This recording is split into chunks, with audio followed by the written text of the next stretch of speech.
Get in touch with us using the hashtag Opinion Court on all social media platforms. We'd love to track your conversation. I would like to reintroduce my guests to you and begin at my immediate right with Moses Kuria, who's the Gatundu South MP-elect. He is here because he's sponsoring amendments to the Public Benefits Organizations Act, which is expected to regularize the operations of civil society. In the middle is the vice chair of the state-run rights watchdog, the KNCHR, George Morara, and next to him is our favorite, Edward Kisiangani, our resident political analyst. And you're all welcome to the program. So we have this conversation against the backdrop of the NGO Coordination Board on Tuesday asking the Director of Criminal Investigations to shut down AfriCog, saying it was operating without registration. That came a day after the board delisted KHRC, which is the private rights watchdog, accusing it of failing to pay taxes, illegally employing expats, and running illegal bank accounts, among other things. The board also attempted yesterday to raid the AfriCog offices with the KRA, a move that the acting Interior Cabinet Secretary thwarted. So against that backdrop, Moses, even as I begin with you, what do you believe motivated the latest crackdown, and why in particular at this time? Well, I do not think, in my honest opinion, that you can call it a crackdown, because in this country we've got 20,000 NGOs. So 2 or 3 NGOs would constitute a very small proportion of NGOs. So if action is taken against them, would that really constitute a crackdown? As you know, I think that would not be an accurate way of calling it. So I think, what would you describe it as?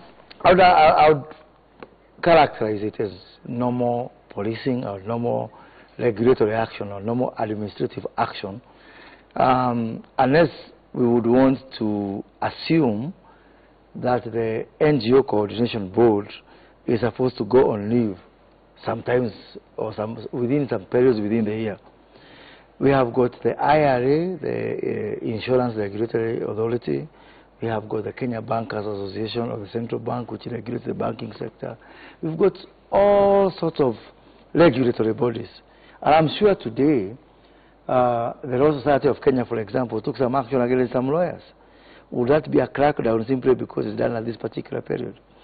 And then we do not have the luxury of deciding when we want to obey the law and when to break the law. I think we need to obey the law all the time. And if I'm caught driving on the wrong side of the road, I cannot say because we had general elections in a week ago, there's a crackdown. If there's an alcohol brew today on Dennis Priest Road, does that mean that there's a crackdown against alcoholics simply because there's some elections around the corner? We must obey the law. Perhaps let me put context to the use of the word crackdown, because there is the prevailing feeling that this action was taken against not a random collective of civil society, but the most vocal, if you like, dissenting voices against this particular administration, and voices that dissented in the case of the re-election of the president and that were likely to take legal action. And in that context, some argue it is a form of intolerance to contrary opinion, and hence a crackdown on such. As a matter of fact, personally, I came to know that some of those bodies affected, and I would want to believe so, quite coincidentally, was supposed to go to court about the presidential election. I didn't even know. But then the issue is that we have got a lot of people who have been in the civil society who decided to join mainstream politics. And, you know, they are doing their politics just fine, you know, and nobody is inhibiting on them. So again, coincidental as it may be, I think it's incumbent upon, you know, civil society to choose to be civil society, playing their role within society, and nobody has ever disputed that, or to join mainstream politics. Because when I saw my good friend, the Honorable Raila Odinga say, oh, we did not want to go to court. We only went to court because there was the so-called crackdown against these bodies. So you wonder, is their role interchangeable? Is the so-called civil society part of people who are not contestants? You know, and then, you know, I have seen... Are you saying civil society are not allowed to have a political opinion? They can have a political opinion. The issue is, can they be political actors taking a partisan role in this? And, you know, in 2013, yeah, we were in that Supreme Court. I was one of the people with the petitions. I did not come from a certain civil society. I went in my private capacity, you know, and I won my petition. Something which I heard now yesterday, you know, the Honorable Raila Odinga complained that we won because it was supposed to be a pro-Jubilee petition, and he said that there was two code petitions, including one by Africa. So we didn't know, because mine was purely a question of the law. So we didn't know that that particular petition was filed to help him in that particular petition. So I think it is incumbent upon us to be honest and to come out openly and say, I am a political actor. And there's a difference between holding a political opinion and being a political actor. And when you talk about the issue of obeying or being compliant to the law, it's nothing new for people to be asked to comply. I'll give you an example. We have got an American NGO known as IFES, the International Federation for Electoral Systems. They brought in some money here. I think it's something in the tune of 2.5 billion shillings. They were told, no, you cannot do this because you have not complied with some things. They never went demonstrating. They never went picketing. I understand now they petitioned and they said, we are complying. IFES has complied. I understand that the certificate is almost coming out. So whether you are vocal or you are silent, that is besides the point. The point is, if two things. One, are we ready to follow the laws? Are we a country that's led by the laws? Right. And second thing, are we ready to have the honesty to say, I'm a political actor or I'm a civil society? But you cannot wear the hat of political actor when it suits you and the hat of, you know, civil society when it suits you. It's actually dishonest, and when something happens there, then you start crying for it. It's just dishonest. George, your thoughts on this latest action by government, and I mean, your opinion being interesting because you are an arm of government. Yes, thanks, Anne, for having me tonight here. And listening to what Mheshimiwa Moses Kure is saying gets me a little bit concerned and worried on a number of levels. One, indeed it is true that we all have to be bound by the laws and rules of our land. I have no problem with that. And then to an extent I could even agree with him that this is not a crackdown. But for me then, if it's not a crackdown, then it becomes some kind of very targeted approach to certain sections and sectors of this country that may not be, quote-unquote, speaking in a way or behaving in a way that mainstream government would want to give a tick to. When I last looked at the NGO Coordination Act of 1990 as revised in 2012, it has a whole raft of sectors where people can come together individually or in groups as non-governmental organizations. And one of those sectors is on governance and human rights. So if these organizations identify themselves as governance and human rights organizations, they are perfectly within their purview to do that. But again, quickly to point on what Honorable Kure is saying in terms of the rule of law. If we start by the actions that have been taken by Mr. Fazul himself, I don't think they pass muster in terms of the rule of law. Mr. Fazul is the executive director of the NGO Coordination Board. As the executive director of that board, he's supposed to be carrying out the decisions of the board. He's not supposed to be the one issuing those executive decisions. As it were, I also looked at the composition of that board. It's supposed to have 19 members, with 6 of them making a quorum. I don't think that board has those members now. So anything that is actually taken on any decision made by Fazul is not in line with the law itself. Two last things. What Mr. Fazul has done... You think he's a lone ranger? Well, to a large extent, unless he actually, and I think these organizations have gone to court, so I would want to see the minutes of the board that actually gave him the authority and permission to take the actions that he's taking. But very quickly, Anne, I'd want to say two final things. One, that act itself, the one that is purporting to be acting upon, has procedures in terms of how do you then go ahead to cancel a certificate for a non-government organization, which is a legal, lawful process. One, you issue a notice of intended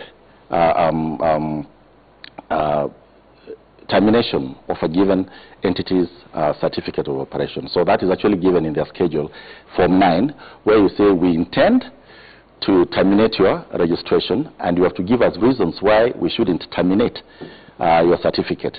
Then, under the principles of natural justice, these organizations also have 14 days to respond. You are actually told show cause.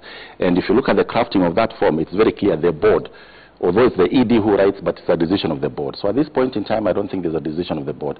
But then lastly, Mr. Fazul, other than changing the letter of this latest rounds of accusation against KHSC, for example, is raising issues that had already been conversed in court and settled. Number two, I don't think Africa falls within the purview of the NGO code. So if you're talking about the rule of law, can we apply it consistently across the board? And not pick and choose. Absolutely. Prof, what do you think of this latest development? Sorry, my voice is going. But I think, first of all, what is happening is not good for our country. It is marks of political arrogance and recklessness. And you can certainly say that Mr. Fazul is probably being remote controlled by very arrogant political operatives in this government. And they think that they can square their goals, their beef with somebody they don't want to face directly. Because if you look at the Public Benefits Organization Act of 2013, actually it gives procedures for doing the things that they need to do. And one of them, I think if I'm not mistaken, Section 31, it says that, look, if all NGOs have to declare their accounts at least 6 months after the end of the financial year. Now, the financial year has just begun, and we do not know whether they are punishing them for what they didn't do in January, or they're punishing them for what they didn't do this last month. Now, in that case, therefore, unless that substitution is done, you can't be sure. But more important is the fact that if indeed it is 6 months ago that they didn't do that, after the financial year, last financial year, where is the notice that gave them a threat? We are going to take action if you don't give us your audited accounts. So you are looking at a government organization, sponsored organization, full of very arrogant people, and people who don't even seem to appreciate that this democracy is what keeps us together. Is it time for the president to rein in on some perhaps over-enthusiastic officials in his administration? In fact, that is my next point, Anne. And my friend Moses Kuria is here because we have known each other for a very long time. Sometimes we can even use you as a messenger. Tell the president he doesn't need this kind of people. They must observe the rule of law, protect the democratic space that we have, and realize that even the executive arm of government does not have direct sovereignty. The sovereignty of the people belongs to the people, but it can be delegated to the executive. So when you are using delegated sovereignty and power, you must exercise a lot of caution, and especially when we are just coming from an election where some people don't agree with what has happened and they're still challenging certain things in a court of law. It needs people to exercise a lot of tolerance and not act as if they are being, switched on and off. And seemingly Mr. Fazul was switched off. Let me ask you this, Moses, because you've talked about the rule of law being, shouldn't be on recess, if you like, because of the political environment. But having said that, given the nature of our politics and the nature of the contestation that is currently ongoing, do you feel, though, or do you see that there could be a political cost on the basis of these actions at a time when the president is still going out there in Kenyatta Market, no less today, trying to reach out to people, bring them together, talking about cohesion, and then this kind of action that seems to be going specifically for dissenting voices? I do not think it's dissenting voices. I think if there are dissenting voices, and it's okay to have dissenting voices in our society, some of us have fought long and hard to have, a democratic space in this country. So the best way to have dissenting voices is for those dissenting voices to follow the rule of law and to by example, and to say that I don't want to take that challenge that I'm given by my friend Professor Kisiangani and tell the president to be careful of the people he has given jobs who are doing their jobs. because that's essentially what he's telling me to do. And be careful of the people who be given jobs and are doing doing their jobs, you know, oh I mean that he needs to, I'll deliver that message. And I want also to talk to my friend George here. We've worked together in civil society with George. I want to say something about the procedures that you enumerate. I would be happy for you to tell me that AFRICOC, that KHRC are not breaking the law. Because what you're saying is akin to saying that, yes, I was caught driving drunk, but the officer who caught me was supposed to be on Langata Road, not on Dennis Street. Yeah? Could be the case. Fine, fantastic. Does that remove the illegality? Does that remove the criminality of what you are doing? If these NGOs come and tell me, one, you know, we file all our returns, two, we pay all our taxes, three, you know, we do not engage in things which are outside our mandate. Let's, you know, you can have a feeling as, I don't like that. Yeah, it is true. But, you know, I wish it was done some other time. But Moses, or I wish it was done to somebody else. Moses, but why then could it not have been done 3 weeks ago? I mean, if they've been in contravention, they've been in contravention for quite a while. So that's why I'm asking you about the political cost of the timing. I wish we could remove politics from everything we do in this country. I really look forward to one day when people are going to wake up, go and vote. Even before the votes are announced, life goes on. But you see now what we do in this country, because of putting politics ahead of engineering, ahead of medicine, ahead of education, like Professor Kijangan, it's like politics is everything. So we vote and then we suspend our country. What happened here, with all due respect, what happened is the right thing. Irrespective of the voting day, let the milkman deliver their milk. Let Fazul do his job. Let Kiziangani go and teach. And let George respond. Let me respond. And let Moses Kuri also say the truth. I know. Let Moses Kuri also say the truth. Yes. Okay. Because I like the example. I think before George, we have to correct Moses. Moses has said something very interesting. That these organizations, it is not their domain to do politics. I think he implied that. I don't know whether you missed it. Yeah. You see what? Civil society, by its establishment, right from the days of Jean-Jacques Rousseau in France, there was supposed to be an extra voice that can help the people articulate things. So it's a non-governmental thing, but it's dealing with daily matters that affect the people. And if the government is not doing very well, they call it to account. So it's not true that civil society cannot comment on anything political. No. They shouldn't have. Do you believe the perception that they may have had a preferred political candidate? In fact, from the way you see some of the top guys within the civil society that we saw during just as the elections were coming to an end, there were comments by very distinct people like Maina Kiai. They spoke a few things which probably said they were not happy with the procedures that we are going through. So in the interpretation of some people, I don't think Moses did that, but some of his friends might have interpreted that they have a preferred candidate, and in this case probably they support the opposition. What is the business if they support the opposition? What we care about is the rule of law. So what you need to tell us, Moses, is to say, from the time they issued this warning, that the deregistration, how many months had gone within the provisions of the law that they had violated? How many? George. I'll go back to what Mheshimiwa Kuri again said in terms of if you're driving on Dennis Street and then you are caught on another side by the police officer who said you've broken the law, would you actually take issue with that? You see, for me, the examples you are giving are very apt, and we can push them to the logical conclusion. The law is supposed to be predictable, certain, applicable across the board. And for me, if we don't want to get to the space whereby the Kenyans have now gotten to, whereby if a police officer stops you or flags you down, you know that even if you have everything intact, your windscreen is intact, your tires are okay and all this, somehow you end up always being found at fault. That is not the kind of policing that we'd want to see if we are going to use that analogy. But again, to push that analogy to the logical conclusion, in this country, we have a lot of security formations. I would be very surprised if, for example, I was stopped by some KDF guy on Dennis Street and they demanded to inspect my car and all, is because that is not, they may be part of the security, the broader security, but that is not their role. And what we are saying now here, especially what Fazul did with AFRICOG, AFRICOG is registered completely under different regulatory framework.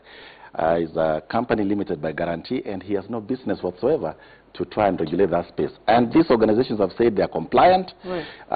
They were audited. The courts of law have actually also given them, especially the KHSC, a clean bill of health. Yeah. If the rule of law is what guides our operations, then we are duty-bound to actually even uphold what the courts have said with respect to these organizations, especially the Kenya Human Rights Commission. And one of the things that the courts have said, gentlemen, even as we wind up, and something that may end the back and forth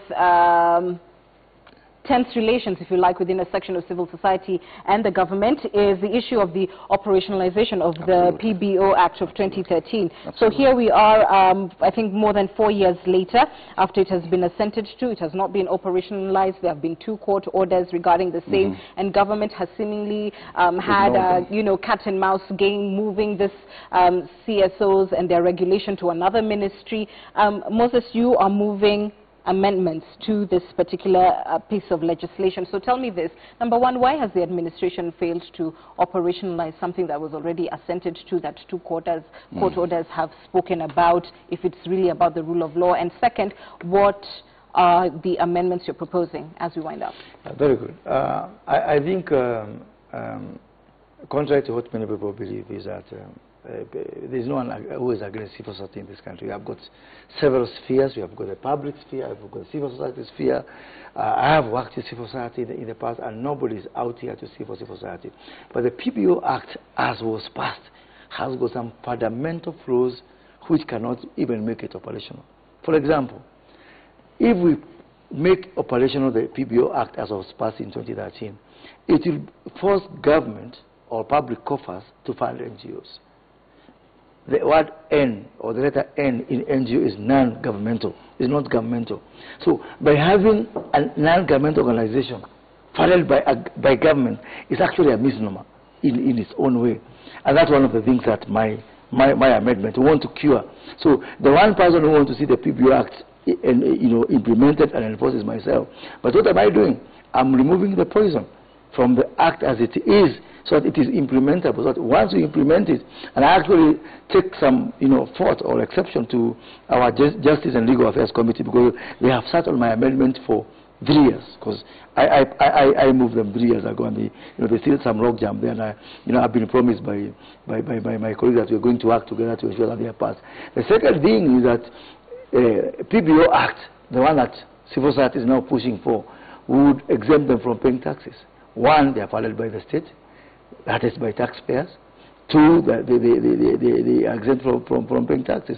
These NGOs are actually, the money they receive from donors or from wherever, they don't receive them on their own behalf. They receive them on behalf of the people. So in my amendment, coming to your second question, I want to see the way banks, because banks hold money on trust for the public, publish their accounts in newspapers every quarter. That's the same standard I'm putting on NGOs. Every 3 months, say, I received 10 million shillings. These are the number of children that I immunized. These are the number of people I gave water. This is how I spent my money. And because that is the same standard, they ask of government and they ask of other players. They should be subject to the same. And because we have got one of the most friendly environments for civil society. Oxfam has moved its global headquarters to Nairobi. Yeah? If Nairobi was so bad for civil society, why would they move? So I do believe that when we get into the proper business of Parliament, I'll be able to move my amendment. We are going to make the PBO Act operational. Kenya National Audit Office, Mr. Ouko, is going to have an audit overview of NGOs. So all NGOs, including Oxfam, including KHRC, will be audited by Mr. Ouko, just like my CDF, just like the Ministry of Defense. Okay. And I think so no special treatment for them. No special treatment. Okay. A proper reading of the PBO Act for me actually gives us an act that seeks to improve the relationships between civil society and government. There is a clear framework. Even what Honorable Moses Kure is saying, those exemptions are not given as a carte blanche. They are given for the overall benefit, the accountability mechanism that the PBO Act has set in place. And it's not just giving them a pass. It's to ensure that they can each show how they are helping each other in the discharge of their respective mandates. But most importantly, I get concerned and worried that you're saying, even after 2 clear court directions on this matter, the PBO Act has not been operationalized. If indeed it was about the rule of law, we would have been happier to see this law given a commencement date, and then Moses Kuria and the rest of the parliamentarians have an opportunity to move amendments and actually do what they want to do with the So they're not acting on the court orders about what for you? It's actually sheer contempt and disrespect for our institutions, because again, if the courts have clearly directed that we give a commencement date, and that hasn't happened. The last order was given on the 15th of May 2017. It was 30 days after that they were supposed to give a commencement date. It's almost 3 months and nothing has happened. So you can't talk about the rule of law when certain sections of government are not keen on following that rule of law. Prof, your final comments on this? I think there is no debate about accountability. I think we have had this before with my brother Moses Kuria. And any funds that come in on behalf of the people of Kenya must be accounted for. So we do not have any quarrel about that. But what we need to So his amendments are welcome? So his amendments are welcome. I support the accountability part of it, because you remember last time Mr. Fazul was switched on, we also discussed, we discovered that some people had used money in the name of the people, but they had not done it. They had not even supplied the things they wanted to give. They pledged to give the people. So accountability is foremost.